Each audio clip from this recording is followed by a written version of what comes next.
We're Laura and Cindy, and you're listening to the Holistic Horsemanship and Husbandry podcast, where we talk about natural horsekeeping and deepening your connection with your horse. I'm Laura, your horse care mentor. I teach natural horse management practices after working with over 200 horses and seeing how current industry standards are compromising the health of the horse. And I'm Cindy, your horsemanship mentor, offering a proven and unique approach to creating deep connections with your horses from 20 plus years of experience, including working with wild Mustangs. If you enjoy this conversation, please leave us a 5-star review wherever you're listening to us so we can get this podcast into the ears of more passionate horse people. Today we are joined by Jamie Watkins, cranial, sacral, and energy healing practitioner and co-founder of SIM, Symbiotic Interactive Mirroring. Alongside Miranda Redig of Revised Equestrian, Jamie has helped develop a unique approach that explores the connection between horses and humans in a way that is both fascinating and deeply insightful. Their work invites us to look beyond behavior and into the subtle relationship, communication, and awareness that exists between horse and rider. Jamie brings a wealth of experience, compassion, and curiosity to her work, helping both horses and humans uncover new levels of understanding, connection, and possibility.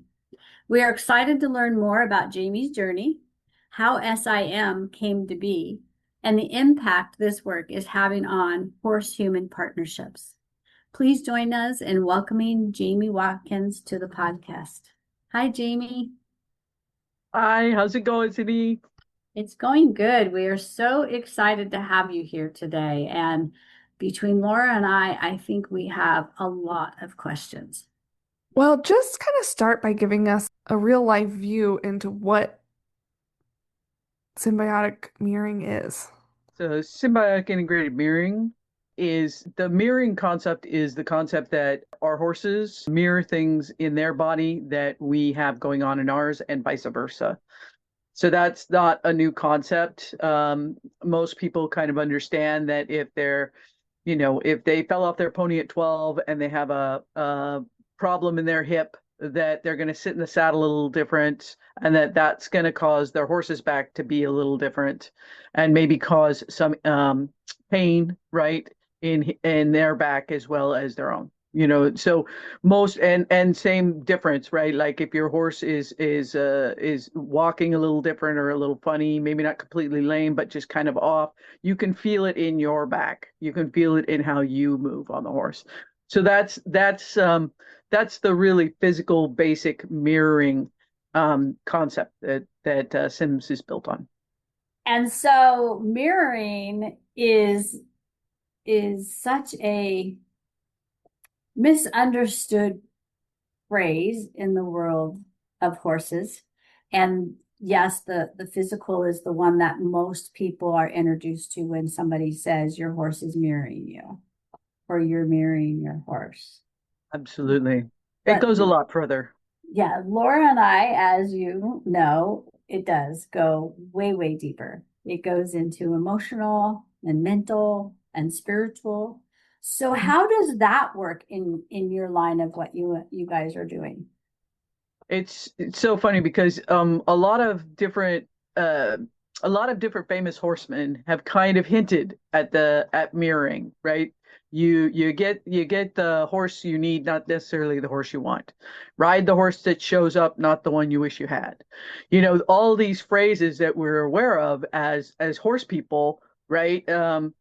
Meet your horse at that day where they are. That all of those phrases kind of hint at the psychological mirroring and the spiritual and the physical mirroring that happens between horses and humans. And the concept of Sims really started.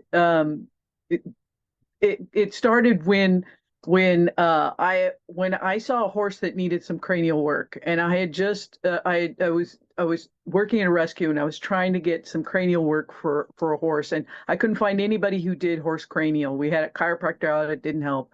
And then so I found Miranda, and I saw Miranda come out and work And I'm like, oh my God, that's the most amazing thing in the world. I want to do that. Right. And I'd already at this point, this is like what is it, September of last year. And I'm like, I really want to do this work. So I went and took a class. And I said, where's the next class, Miranda? She told me it was back east in Illinois. I went to Illinois 2 weeks later. I took the class. I came back and I begged her to wander around with her. And I was hounding her with questions. I was like, because she's been doing this work for over 15 years now. She was one of the original students of Tom Mace. Right. And so I was like, please let me just follow you around for a day. And I hounded her with questions while she was working. She was so good about it. She was really kind. And she was like, I was like, so what's the hardest thing about working on horses as opposed to maybe working on humans? Because I've been working on humans for over 25 years. So I've got the human thing down, right? And I'm like, what's the hardest thing? Because I'm trying to learn. And she's like, I'll go and I'll clear a horse. I'll do everything I can do for this horse. Everything will be really well with this horse. And then I'll come back a month later and almost all of it will be back. And I'm like, ooh, that doesn't sound great. Like, what's going on? And she said, I asked the horses and they said it's their humans. They said they get it from their humans. They're carrying it for their humans. This is how them and their humans interact, and it causes this in their body. And so she was working on a horse while I was talking with her, and the owner was sitting at my right shoulder. So I looked over at the owner and I said, may I touch you? And she said, sure. And I said, you mean like this thing in the owner's neck right here? And I put my finger on the owner's neck and I just gave it a little energetic nudge, right, to kind of line it up a little bit. And Miranda's like, let me check. And she reaches over to the horse's neck and she's like, I'll be danged. She said, for 2 years, I've been working on this horse and I've been trying to completely clear this area of their neck. And I've only gotten a certain amount and never any further. And it is now clear. Wow. So I said, Miranda, what do you think? Me on the human, you on the horse, we get us together at the same spot at the same time and see if we can clear these things that don't clear in the human and don't clear in the horse completely. If we can clear them completely, what could happen? And she said, I have no idea. And I said, me neither. Let's try. So we did. So we did. And that first week we had 4 pairs. And then 2 weeks later at the same barn, we had 8 pairs. And then I just got back from Texas, from doing 2 barns in Texas. We did 16 sessions over 4 days. And then, I've been in Placerville doing them up there. We go now every 6 weeks up to Piscinas at barn there to do 4 to 6 sessions. It's huge. It's just like it's exponentially. And yeah, I'm just amazed. I'll be the first one to say I'm amazed. So in the work, like you clear the horse and the human, and then you come back 6 weeks later. What has gone on in that 6 weeks? Well, it varies. Everybody's different because everybody's relationship is different, right, with their horse. And so things that we've noticed, right? There's only a handful of people that have done more than 6 sessions. And we notice in the first session that most people, they clear physical things. So, you're cantering along and you're trying to get that right lead, and your horse always wrings their tail and can hardly ever get that lead. Like that lead change is just a bugger, right? You just can't, it's hard. And sometimes your horse can get it and sometimes they won't. We've heard back that it's effortless now. That horse will change to the right lead, the left lead, stand on its twinkle toes. It's just so freeing for the body not to have to, the horse no longer has to deal with the part of you that's causing that to be hard for them. And in their own body, they no longer have to fight to balance to make that happen.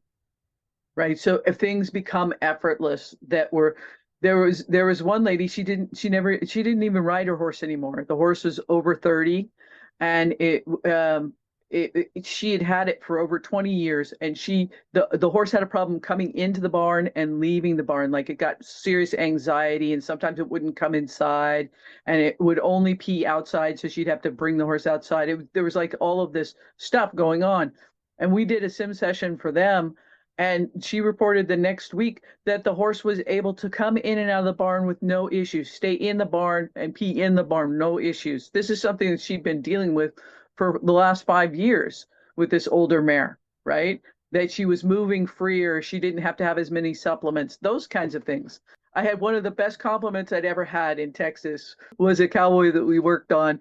And I asked him, I said, I texted him, I said, oh, well, so how'd I go?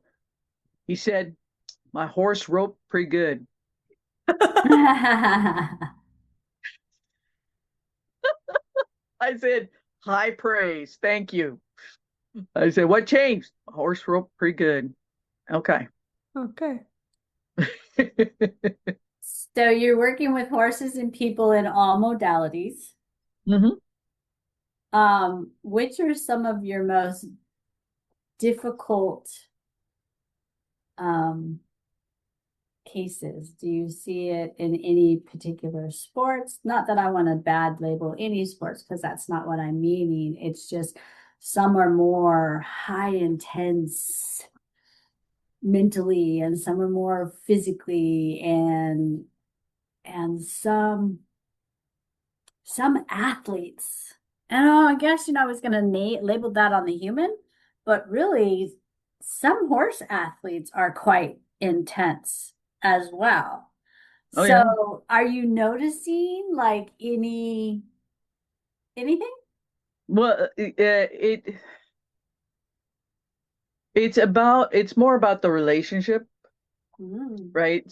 Horses, and I mean, Miranda likes to complain that she always gets the 17-hand horses because she doesn't like having her hands over her head for the entire, like we're doing like 6 sessions or something, and she's got her hands up like this the entire time, right? So she's like, we do too many big sport horses. But the difference that I've seen between the different sports is how not necessarily how intense, but how the horse and human relationship are viewed, and how much the human has to work to see the horse as a true partner, as opposed to a tool. We've gotten people into sim sessions where people think of their horses, and this goes into all the areas where people view their horses more as a tool or a co-athlete as opposed to a partner, like somebody that you really like, you're truly communicating with, and they truly have a point of view. And switching their thought process from my horse is just being obstinate and stubborn to my horse is giving me feedback and information that's relevant to me. And I need to take a look at what I'm seeing and what I'm doing so that our partnership is better, so our sport gets better. Right? That mindset really is one of the hardest things. The horses will release stuff in a heartbeat. If you want to go like what's the harder thing is the horses release things in a heartbeat, but people don't. People hold on to their stuff, right? So we'll be in session and the horse will be like, yeah, I got this thing in my back. I don't know. And Miranda's like, well, it's stuck right here. Why don't you let that go? And the horse is like, okay, I'll let that go. And I'll do the same in the human. I'm in the human. We're doing the same thing at the same time, right? I'm like, human, we got this thing. It's stuck in your back. And then they'll have a whole story about it. Well, when I was 12, I got kicked by so and so, and then it's there, and now I don't know who I'd be without that limp because the guys wouldn't recognize me coming into the bar. Whatever. There's a whole story around it, around that injury, and while the human is talking about it and trying to let it go, while they're breathing and trying to relax and just ease through that and allow it to unwind, the horse is already on to the next thing. So that's it's not necessarily the different disciplines. It's the different ways species interact with their stuff. It's fascinating because, animals, and we're talking horses specifically, live in that present moment. So they're not attached to the story that might, and I would imagine, I do Reiki and animal communication. So I would imagine for you guys, you'll get some of that past trauma that will come up for the horse. But even that, if you hold the space, they're like so willing, hot potato, let it go. Where, yeah, humans, they get so stuck in that identity of who they are and their story. Mm-hmm. And I love that some of them, not all of them, I've not had many identify, but to have you hear you say some are actually identifying who would I be without it, because that is like so true to why they're hanging on to it. Yeah. And you're mentioning the description that you started out with is what Laura and I refer to as the paradigm shift that's going on in the horse world. And it's all about seeing the horse as a partner Mm-hmm. and recognizing that the relationship needs to come above all else if you want all else to thrive. Yep. And so it just makes me really excited to hear others talking about that shift, that they're not a tool, that they're not a golf club, they're not a race car. They're living, breathing, amazing partners. And very sentient, right? So there's things that we've noticed that I think are super interesting as far as like what horse breeds do Sims better, right? Like have you noticed that one horse breed? And what I would say is that just like in humans, all humans have the capability to connect. Some are more shut down than others. Some are less aware than others. But the horse breeds that we've noticed that tend to be more aware are the old Spanish breeds, the more Oh, ancient breed horses, and to that Mustangs, right? Mustangs have a lot of old Spanish blood in them, and they have the extra added layer of having had family connections, most of them. So mhm. they don't ever forget their place in the herd or their family connection. So they bring that to session. And they also bring a very, what do I want to say, a very well developed sense of self, mostly. Like we've met some that aren't, but most of those will within a session or two step into themselves and really embrace the work of being a partner, like a serious partner to their human, and to lending a hand in that relationship, understanding that they do have a voice in the relationship. This is one of the things I'm so passionate about this work. Is this for a lot of horses and a lot of people, this is the first time that their horse has had something directly to say about their partnership, that they have been given, that Sims gives them a voice in the partnership. And all of us talk to our horses. We tell our horses stuff we wouldn't tell our spouse, our priest, our doctor. We tell stuff to our horses we won't admit to ourselves half the time. And even the most crusty person that I've had on my table, the most not believing, like this is all BS person, I saw that guy walk away with his horse and look at him differently because Mm. he understood one fundamental thing, and that was that his horse was listening and that he understood completely what he Wow. was saying to him. And he looked at that horse like, I'll be damned. You know. And the horse does. And this is the first opportunity, Sims is the first opportunity a lot of times that people have to have a direct connection, that the horses have the direct connection and a direct say in how that relationship goes. Most of the time, it's humans dictating to the horse how the relationship's going to go. And when the horse dictates back, that's problematic. Right. But in this situation, they get to have direct input. So what does that look like?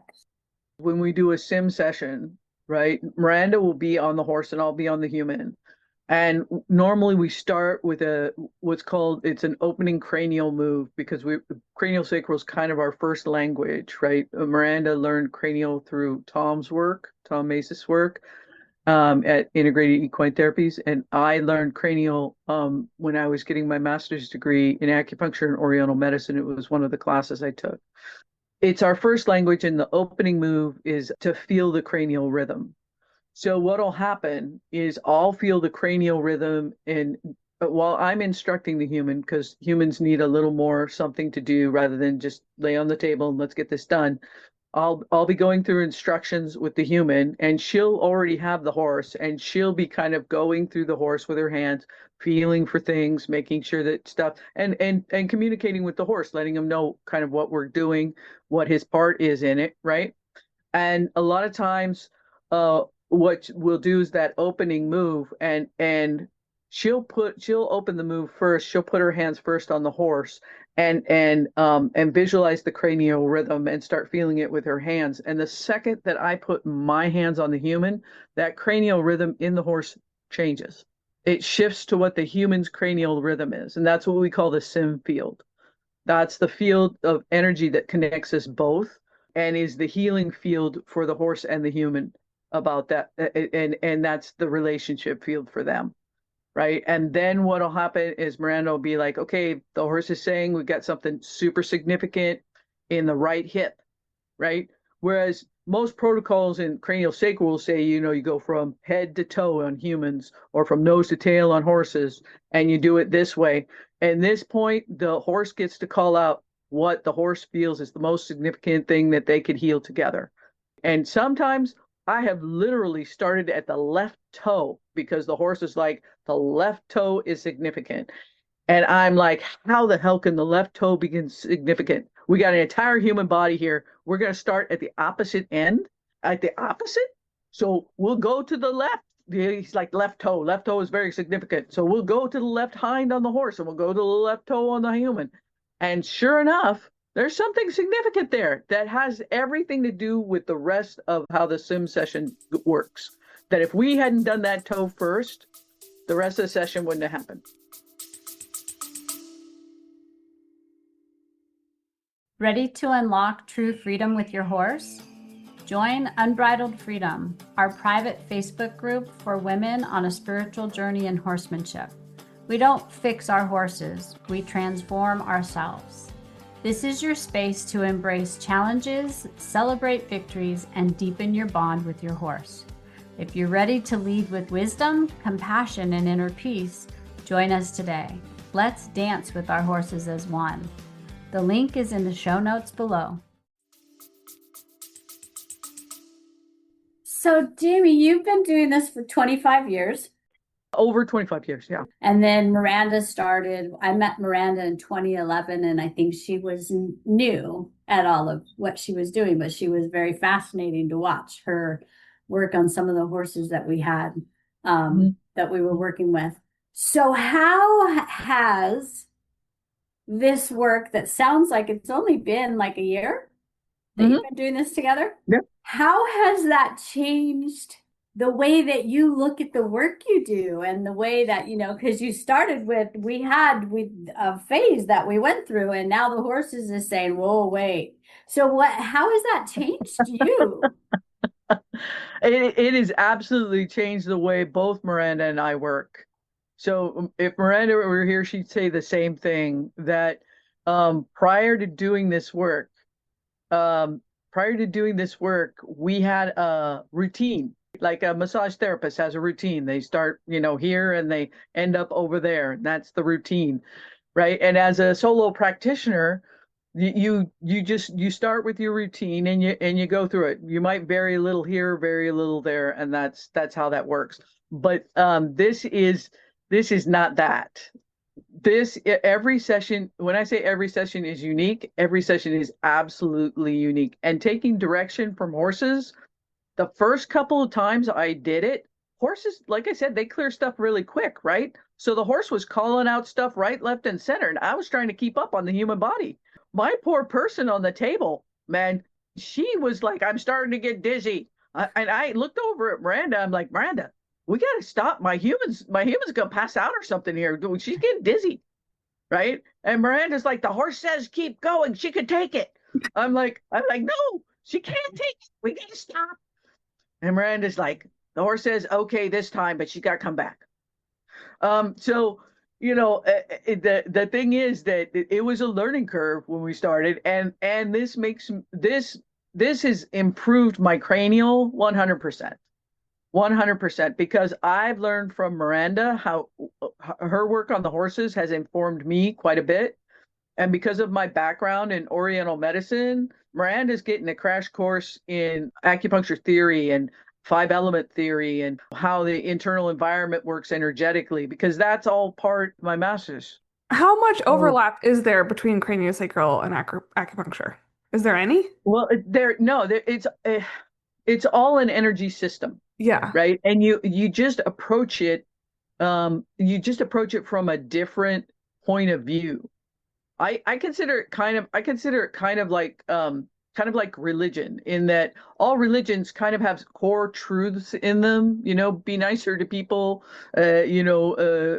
Watch what you do. There's like core truths inside religion, right? And there's core truths inside all the elements, from Reiki to acupuncture to chiropractic I mean, everything has an energetic truth to it.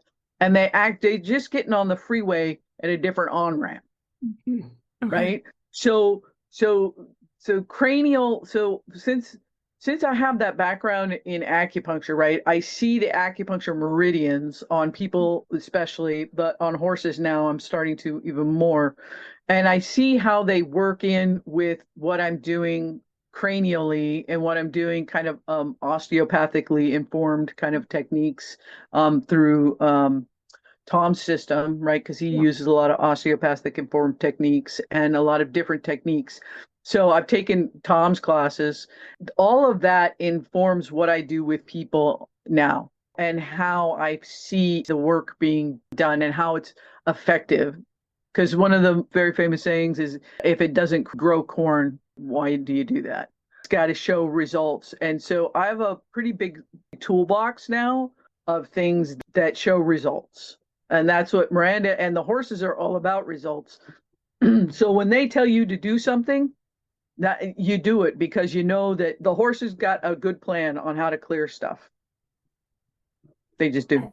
I find that so fascinating, and I love listening to you describe how the horses are saying, okay, do this, okay, there, now, here, go, get it in. And you're like, whoa, wait a minute, my human can't handle it. And the horse is like, so what? She's got to do it. It's like, oh my God, has the table totally turned or what? Because that's how we so often deal with our horses, Right. right? When we're training them and Right. teaching them and expecting them to do something, it's like buck up and keep up. So I love to hear that they're teaching. And they've taught Miranda and I. It's really great when we get a horse that's really into this work, when we get a horse that's very self aware, they will have great connections to their guides, great connections to their group of people that they work with spiritually, the horse will, and they'll bring that. And so we get an education.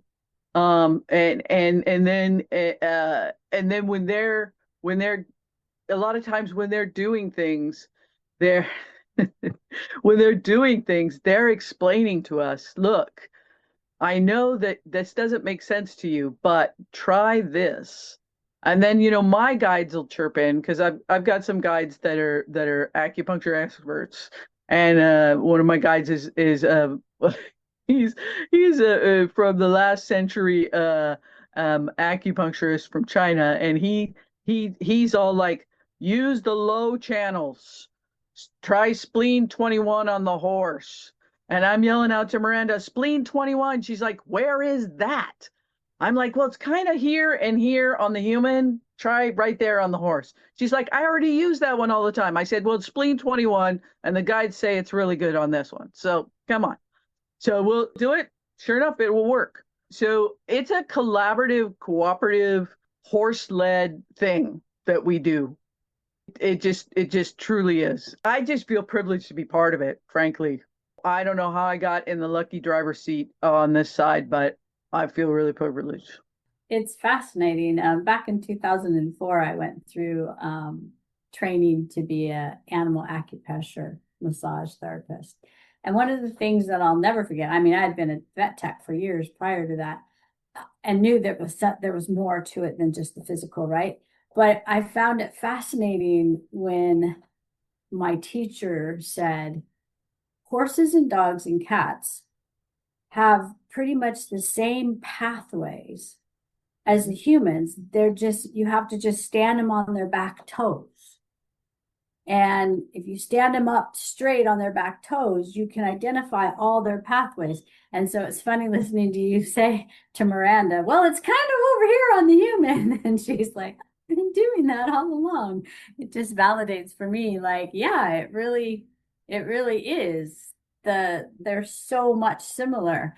I find it fascinating. So in the beginning of this description, you were talking about the connection between the horse and the human, that energetic connection. Mhm. And how, now that you and Miranda have been doing this long enough to really be a good team, how symbiotic are you and Miranda as practitioners when you're working on the two?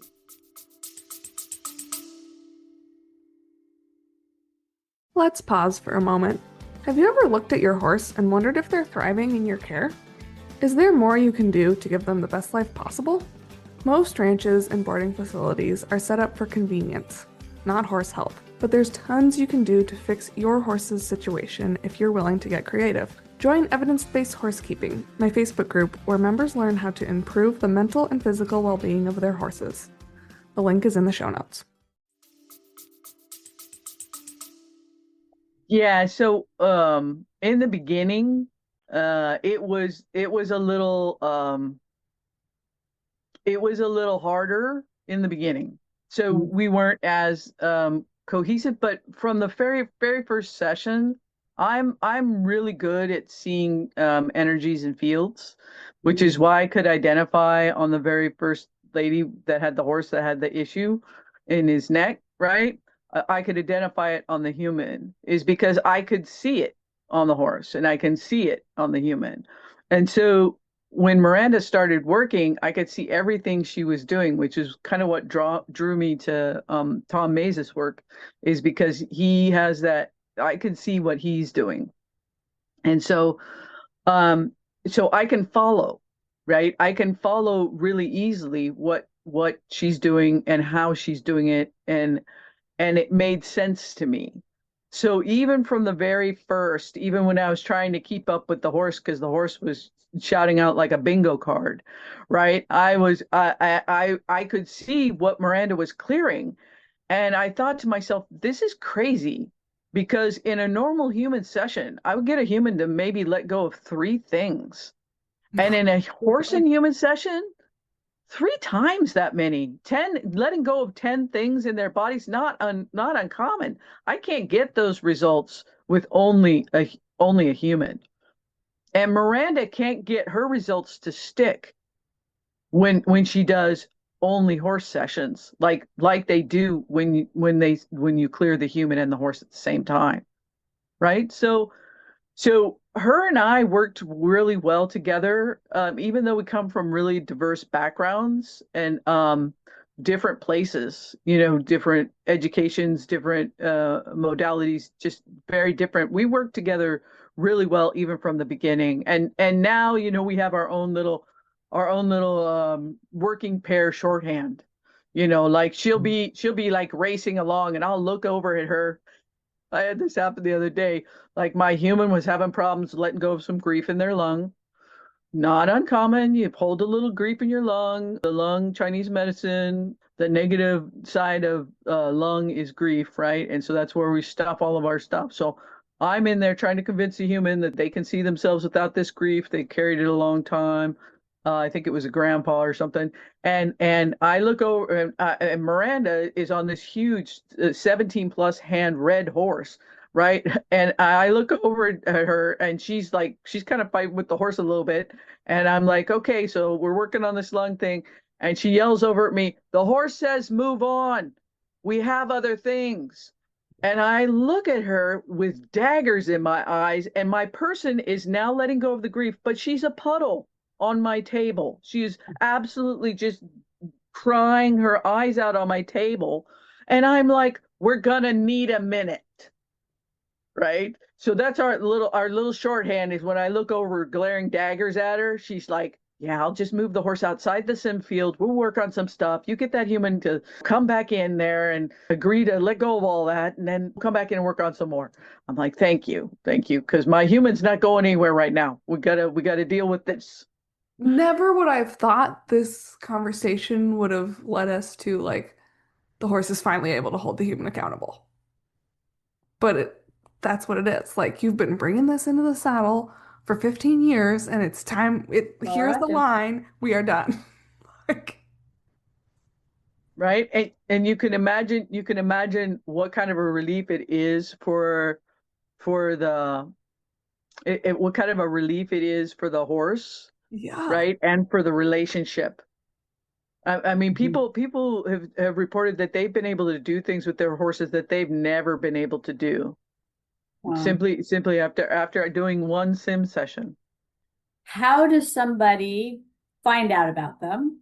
I mean, I happen to find out because Miranda and I have followed each other on Facebook forever. But how do people find out about them? And then how do you recommend? Do you like recommend regular? Do you let each session guide its way? Tell me more. Generally, what we do is we have people go to our website or text us. My numbers are on the sim page in Facebook and my personal page on Facebook and my bodywork page. My phone number's out there all over the place. Or they can go to simsessions.org, and that's our website, and they can sign up through the website we do area wait lists. So basically, if you want a session, you get on the area wait list for your area, and then we text you when we're coming to that area, the date, and then you text us that you're still interested, and we negotiate time slots. Sometimes we'll have a barn that will host. So sometimes we'll just text you the name of the person who's hosting in that area, and you'll contact them, and they'll set up the time slots, and you can haul in and set up on the time slots. So that's how sessions normally happen. In the home area here, we sometimes will go to one-off sessions, get people's barns. But normally we try to group them because it's more efficient. It takes time to set up my table because I got to set up my massage table and get people on, and then takes a minute for people to recover. Generally, they can get a little lightheaded or something after a session, so they have to sit for a minute, kind of digest, and then be able to move. So, and as far as frequency, people that have two horses, we did this in Texas, is if they had two horses that they wanted to do a sim with both horses, they could do a sim in the morning, and then we would try to give them as much break as we could, and they could do a sim in the afternoon. But if you want to make progress with your horse on the issues that you're experiencing, if you want to make more personal progress in that relationship, then we recommend like a once a month or every 8 weeks, between 4 and 8 weeks, getting sessions. Depends on how much progress you want to make. It's all about your relationship with your horse. I think the next thing I wanted to ask you, because you have wait list and you talk about being in areas and you've talked about going to Texas. And so I'm like, well, what's your areas? Wherever people want sims. So Miranda's not the only practitioner I work with. I work with Monica Clark up in Placerville area. She's done a considerable amount of traveling. We're headed over to Woodside, maybe down to San Diego later this month. And then Kim Elkin Perry, hyphenated last name. She's the person that I worked with in Texas. So she does Emmett. I don't know if you've heard of Emmett's a type of energy work, and Bowen. Those are both type of energy works. So she does both of those, and she travels a lot teaching. So she has clientels in different areas. So that's she's actually the one who set up Texas. My personal goal, I'll put it out there to the universe. My personal goal is to go to France and go to the Spanish riding school and to do Sims with Lipizzaners honors in the Spanish riding school. Oh, wow. That would be Just saying. amazing. All right. I want to do it amongst the chandeliers and the marble mangers and the very oldest breeds of horses that I can get a hold of and their riders. That's my personal goal. So, Wow. I bet it comes true. I might as well put it out there. I think you absolutely should put it out there. You have to put it out there. Have you ever done any herd work?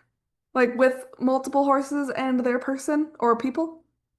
So the herd work is like it's amazing. First Yeah. of all, I've seen it, right? I've seen it happen, and I haven't personally been the practitioner on the person. Like they'll have a practitioner on a person in amongst the herd, right? And that's really powerful work. But I think it also falls into the paradigm that we've always had with horses, which is the horse gives, but doesn't get much in return. I mean, it's not that the horses doesn't get some, they get input, they get some input, but they don't get direct input and they don't get any body work for themselves.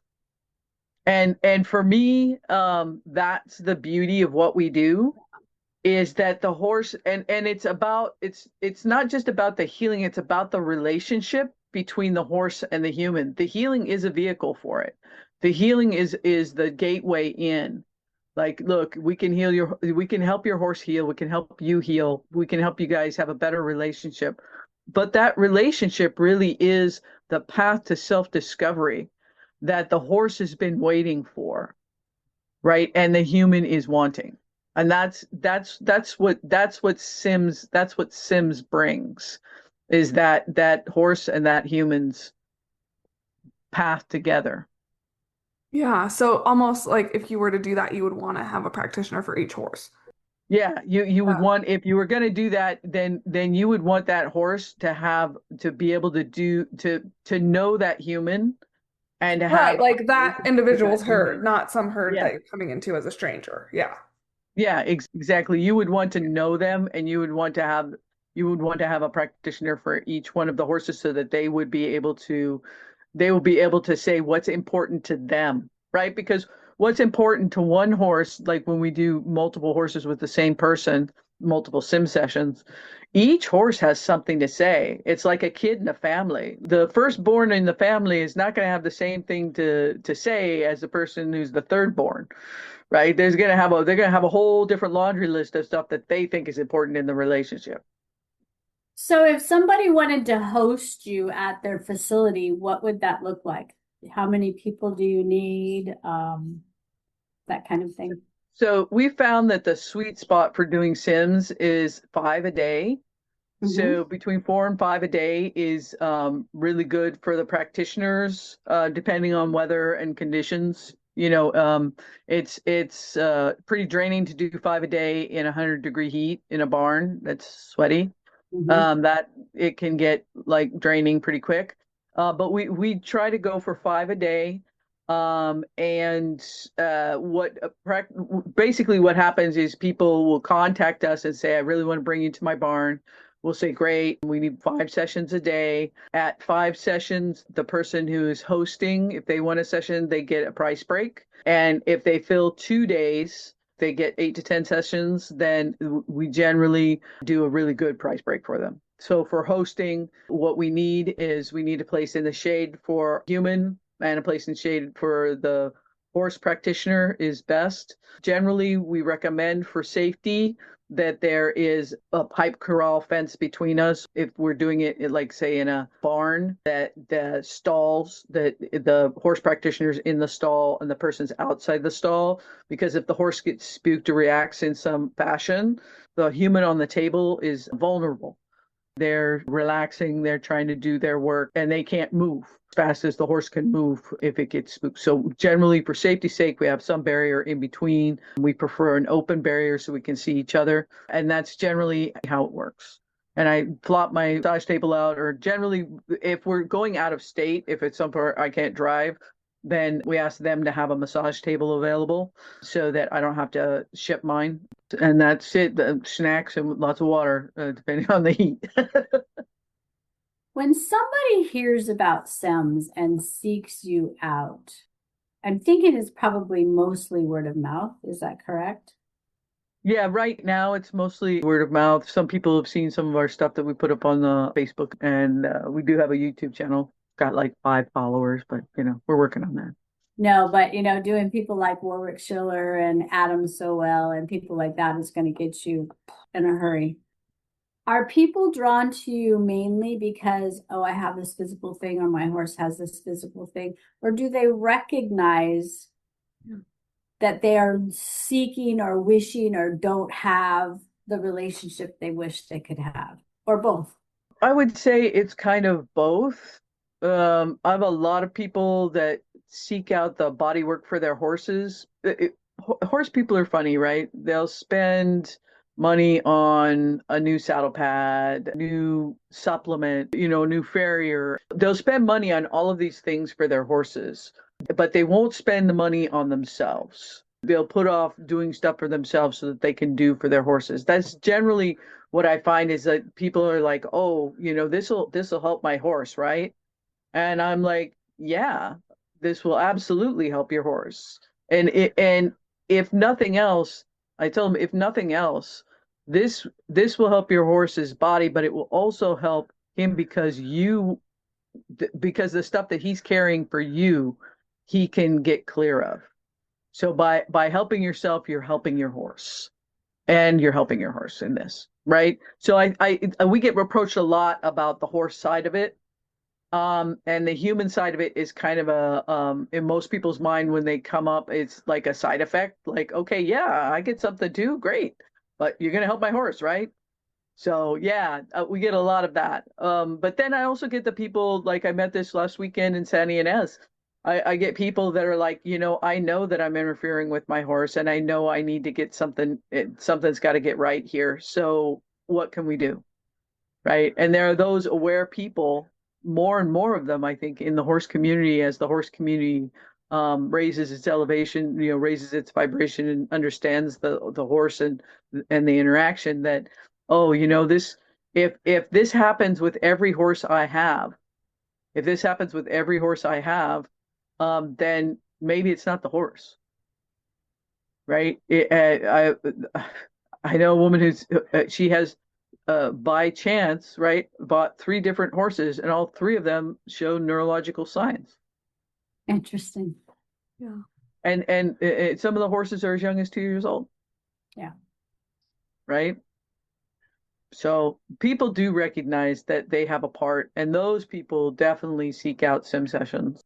All right, listeners, we have talked about the level of Sims. And for Laura and I just got angel bumps. We're diving deep. You hear people talk about having their heart horse or their soulmate horse. Mm.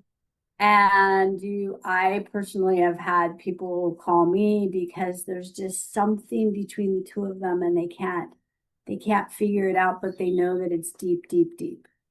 Mm-hmm. Mm-hmm. So let's dive in spiritually. Let's dive into the souls of the being and the horse, because this is about the paradigm shift. This is about helping to awaken the awareness in our listeners. And so we've shared with all of you the physical and the mental and the relational part of it. But our stuff goes deep. And it's not just deep for the horse. I mean, for the human, it's deep for the horse. Absolutely. So, Jamie, I'm going to let you take it away. Go woo-woo on us. All right. Well, it's so interesting that you would bring up, right? Like people talk about their hard horse. And what Miranda and I have seen time and time again is that people's hard horses share patterns with them. They share physical patterns. They share patterns on how they emotionally deal with things. They share patterns on on how they move through the world. And that's a lot of times those patterns, those shared patterns are what make a heart horse. Is that the reason you feel so close to this being is on a very similar journey as you, experiencing very many the same things that you are experiencing. That sense of I'm not good enough. We find that in the horse. That sense of who am I without this grief I've been carrying from my very first owner who just chucked me away, right? That parallels the grief of who am I if my parents rejected me or if I experienced a lot of rejection in my childhood, right?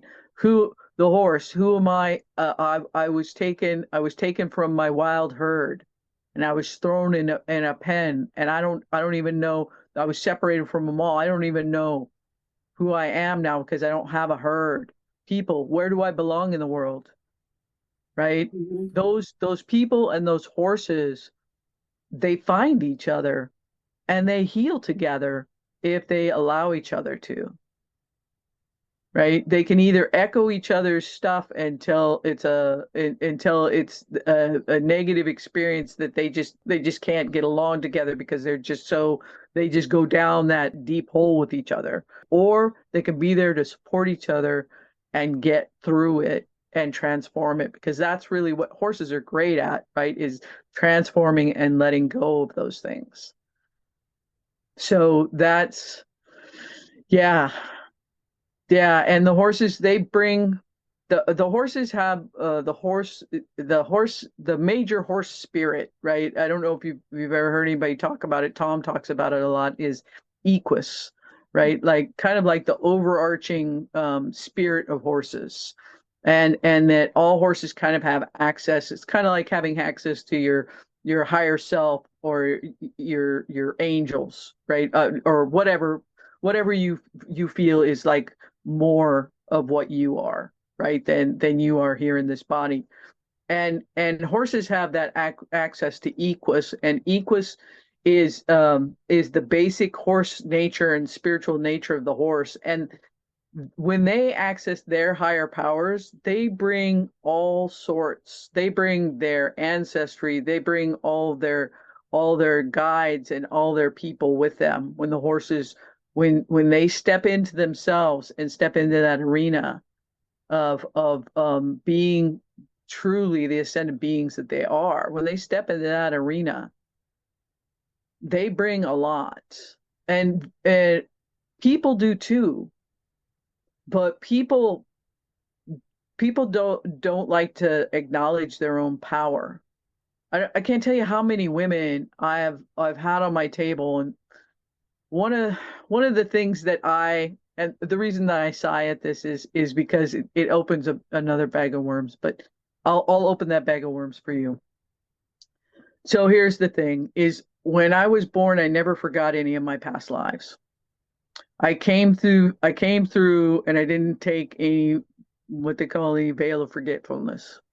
So I see in people and in the horses past lives that they are carrying with them. And to me, past lives are like a little signpost. Like when back when I was a kid, they used to stick a little medium rare in the hamburger, right? And they would say medium rare, right? So it's kind of like that.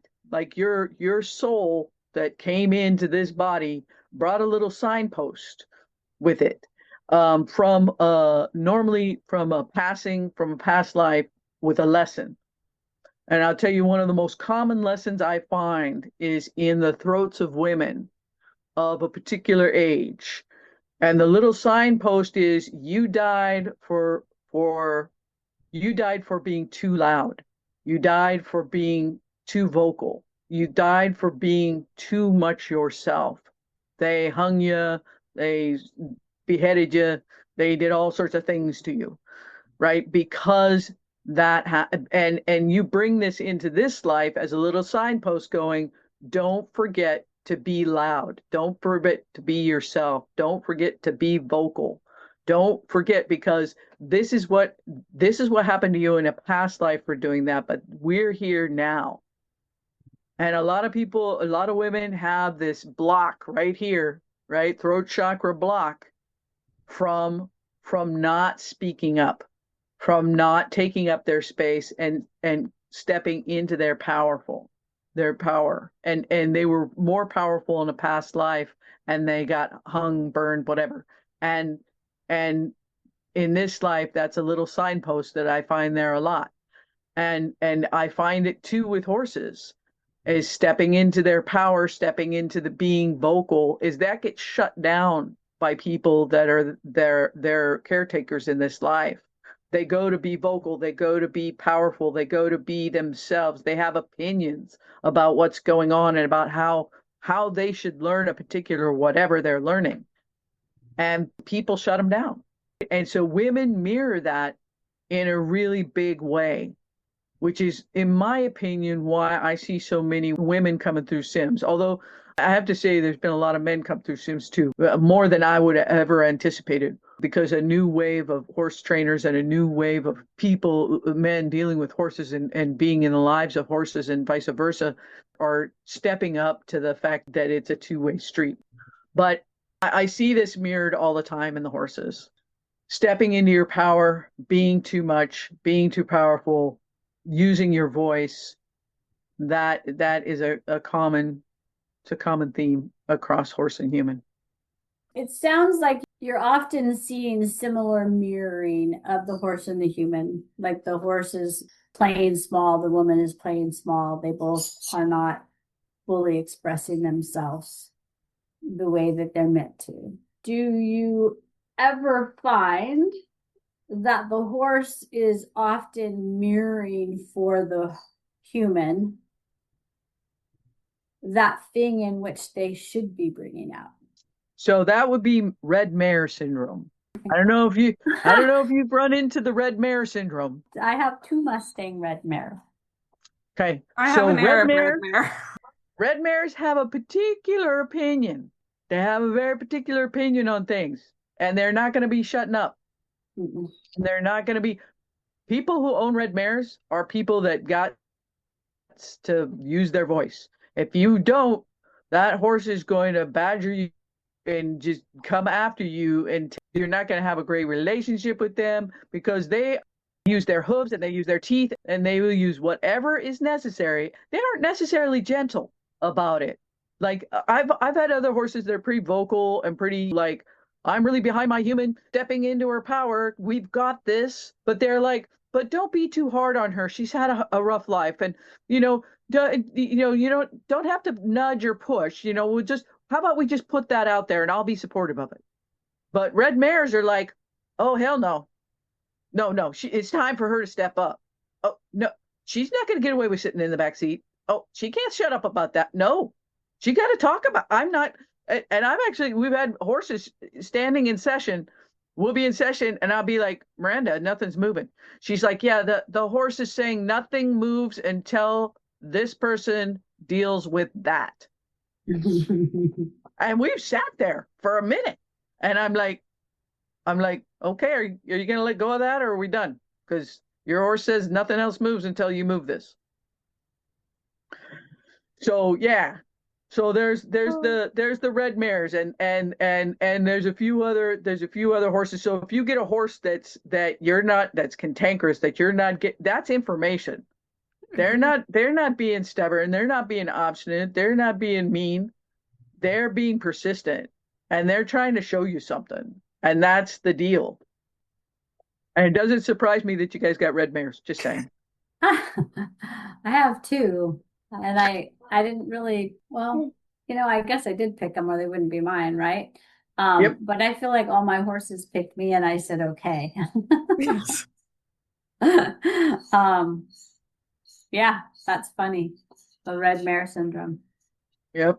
And there's other horses that are the same way, but yeah, mostly it's the horses that people say are quote unquote unhandleable or not manageable or hard to deal with, or or they're the ones with like the ribbons on their tails because they'll kick anything in sight. It's all information.